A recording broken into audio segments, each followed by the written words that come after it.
बहुत बहुत स्वागत है मेरे YouTube चैनल संस्कृत भाषा ज्ञान बाय संतोष तिवारी में। जैसा कि गद्यांश का टॉपिक चल रहा था, उसमें कुछ महत्वपूर्ण बातें मैंने बताई थी कि कैसे प्रश्न को सॉल्व करना है, कैसे उसके शीर्षक को खोजना है। तो आइए कुछ और महत्वपूर्ण बिंदुओं की चर्चा आज कर लेते हैं कि कैसे हम अपठित गद्यांश को हल करने का तरीका क्या है। उसके कुछ पॉइंट्स हम लिख लेते हैं जिससे कभी भूले ना, क्योंकि बताई हुई बातें क्या होती हैं, अक्सर भूल जाया करती हैं।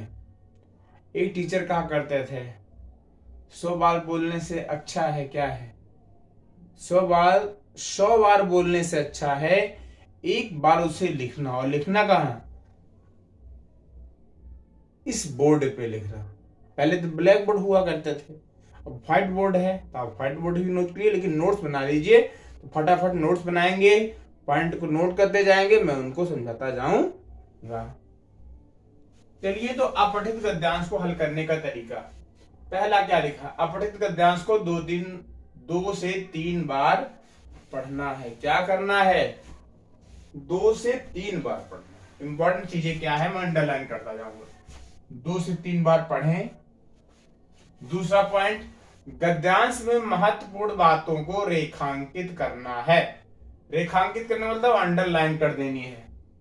जैसे आपको कठिन शब्द कोई है, कोई मुहावरा अच्छा लगा, कोई लोकोक्ति अच्छी लगी, कोई शब्द आपको अच्छा लगा, तो उन चीजों को आप अंडरलाइन करते हुए चले जाएंगे। तीसरा, वही चीज कह रहा है भी, कठिन शब्दों, जो कठिन शब्द है उनको क्या करेंगे? अंडरलाइन। भाषा की संरचना, भाषा किस प्रकार की है। जैसे भाषाएं भी बहुत प्रकार की होती हैं, आप तो जान ही चुके हैं। हिंदी भाषा में 1000 भाषाओं से अधिक भाषाएं जो है मिली हुई हैं। तो भाषा की संरचना का भी ध्यान देना पड़ता है। जैसे कि ब्रज भाषा अपनी हो गई, अवधी भाषा हो गई, मैथिली भाषा है। तो जगह जगह पे हर एक राज्य की अपनी अपनी भाषाएं हैं। 22 भाषाओं को मान्यता प्राप्त है अपने यहाँ आर्टिकल में 343 के अंतर्गत। तो ये भाषा की संरचना पे भी हमको ध्यान देना होता है। और मुहावरे हैं, लोकोक्तियां भी हैं। मुहावरे के साथ कहा जाए तो लोकोक्तियां भी हैं। इन सबको क्या करना है? रेखांकित करना। रेखांकित मतलब वही अंडरलाइन ही कर लेना है। क्या कर लेना है? अंडरलाइन कर लेना है। चौथे पॉइंट पर आते हैं, फटाफट पॉइंट नोट करते जाइए। चौथा पॉइंट है, सभी प्रश्नों को ध्यानपूर्वक पढ़कर।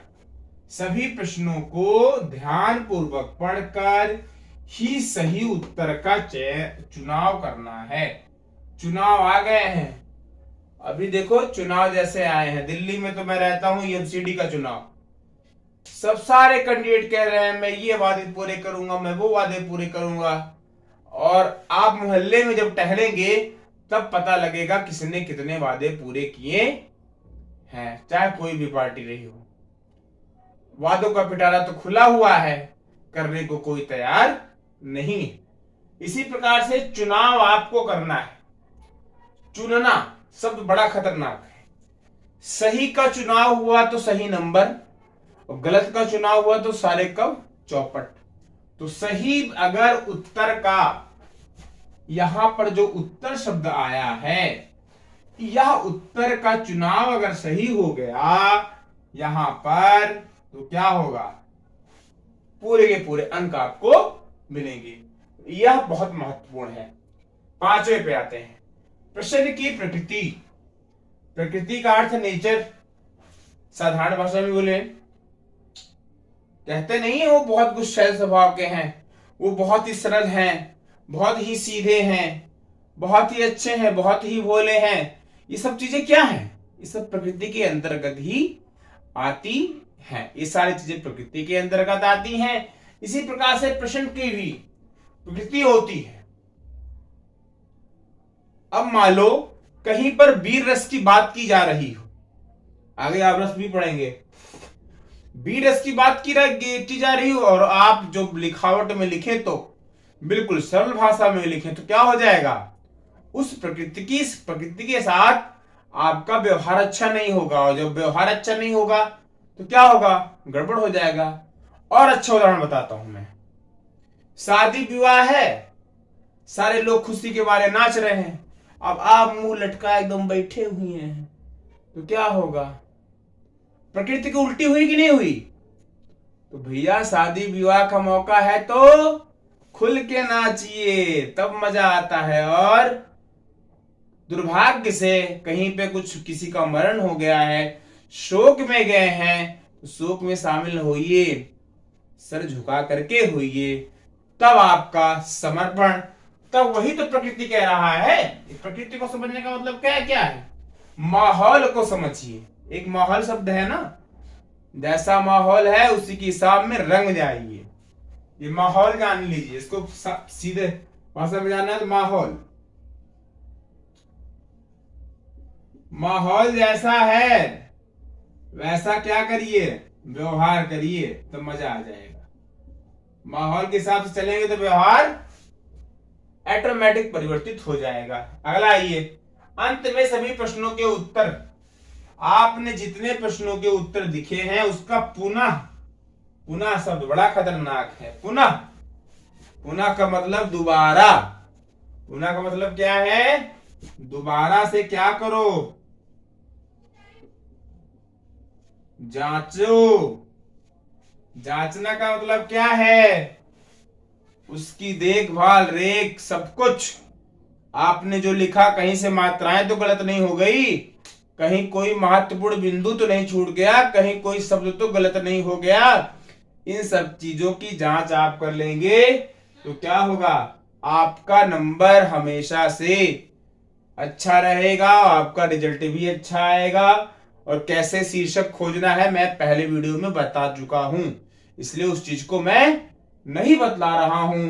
इसलिए इस महत्वपूर्ण भाग को आप नोट करें। फिर अगले वाले भाग में आपको तीसरा जो भाग आएगा उसमें मैं बतलाऊंगा कि प्रश्नों को हल करते समय ध्यान देने वाली कौन सी बातें हैं, और उसमें प्रश्नों को हल करते समय और कुछ भी ध्यान देने वाली क्या बातें हो सकती हैं, 2-4 पॉइंट उसके भी बता करके फिर आपको एक गद्यांश मैं कल दूंगा, उसको आपको सॉल्व करना पड़ेगा। कुछ बातें मैं बता करके फिर एक गद्यांश दूंगा जिसको आप सॉल्व करके संडे के दिन को, आज सैटरडे आज है नहीं, कल सैटरडे रहेगा, तो सैटरडे के दिन आप उस वीडियो को देखेंगे, देखने के बाद उसको सॉल्व करेंगे, सॉल्व करने के बाद संडे के दिन सारे के सारे लोग मेरे पास उन प्रश्नों के उत्तर, उस गद्यांश को पढ़ करके उन प्रश्नों के उत्तर आप जरूर से जरूर भेजेंगे। ये मेरा विश्वास भी है और मैं जानता हूं कि छात्रों के प्रति मेरा विश्वास अटल है, तो मेरे विश्वास को कभी टूटने मत देना। जय हिंद, वंदे मातरम, भारत माता की जय। बहुत बहुत धन्यवाद। इसे आप नोट करिए तुरंत।